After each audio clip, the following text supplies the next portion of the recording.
Rhythm and Muse, Chapter 17, Ghostwriter.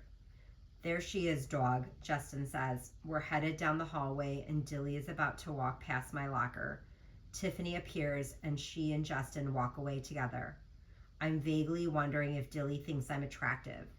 I think I am, and I've heard from Zoe's friends and my clip messages that other girls think that too. But what about her? She gives me an amused look, one that seems so intense I start to wonder if I'm doing something funny. We meet, my locker in between us. What's up, Dilly? I say, quickly doing my combination and hoping it's not one of the rare times it gets jammed on the first try. Hey, so I announced a winner last night, she says with a painful eye roll.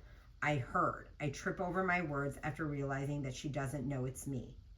Duh, Darren, how would she know? I should say something else so she really doesn't know it's me. Did he reveal himself?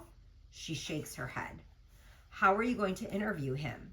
She sighs, puts her back up against the locker beside me. I'm going to wait to see if he comes forward first. If not, then I'm going to have to think of just sending an email to the address with a date and time and no excuses. Date, time, and no excuse? I try to picture me showing up for that interview and what her initial reaction might be. Shock, anger. Was Justin right, and am I dragging this out too long? Maybe it's too late to say, or maybe this deadline is the push that I need. That sounds like a plan. Yeah, that's if I don't get tired of this first. I gotta admit, it's kind of fun, but I could see myself getting annoyed by this after a while. Is it a gimmick to create buzz around his name, or is he just that shy? Or what if it's all a joke? I don't want to waste my time. My stomach gives a jolt. I feel that, though, I lower my voice. How did the song win if you said you didn't like it? Dilly's smile falters a bit, not meeting her eyes as much as it did a few seconds ago. She shrugs. You gotta give people what they want, right? I glance backward to make sure that Justin didn't walk by or I'd never hear the end of it. I guess, I say, then I shake my head. But you didn't like it at all? Can you overrule it somehow? I mean, it is your show. Of course it's my show, Dilly snaps, and I instantly get that feeling I struck a nerve. But that's exactly it. If most of my listeners like that song, it has to win. I get messages every day about it. People hoping it's the one I choose.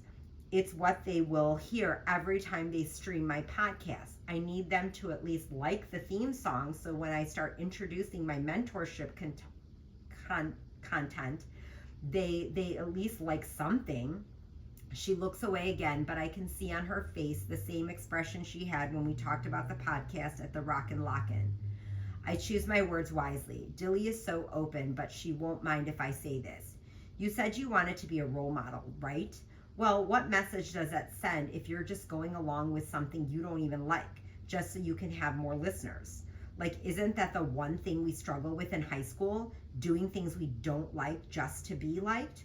I can't believe I'm saying this about my own song. I can't believe I'm saying any of this. But I'm realizing with every opinion I say, I'm getting to know Dilly. Her insecurities, what makes her laugh, what makes her annoyed. It's enough to fuel my Delilah daydreams. But it's also enough to make me stay in the present with her. She looks at me for a second, her eyes flickering up and down across my face. You don't get it. She hikes up her book bag on her back. I know that you're going through something with your passion, whatever it is, and I don't want to go through that with mine. My podcast is the up and up, and I want to keep it that way. It's not bad to go through something with your passion, I say, surprising myself. This is the first time I voice this out loud. Sometimes it helps take a step back to see what really matters. Well, I don't want to take steps back, she says, and then ironically takes a step back. We both look down at her feet, and I laugh, a nervous one. Are you sure about that? I try to dissolve the tension. The bell rings. She only smiles a little bit, then shakes her head. You're funny, Darren. I'll see you later. None of these conversations ever go the way they do in my Delilah daydreams, but I still don't want them to end. I'm sure you'll find out soon enough, I call out as she walks away, not even trusting my own words. She looks back, Yeah, the truth always comes to light, one way or another.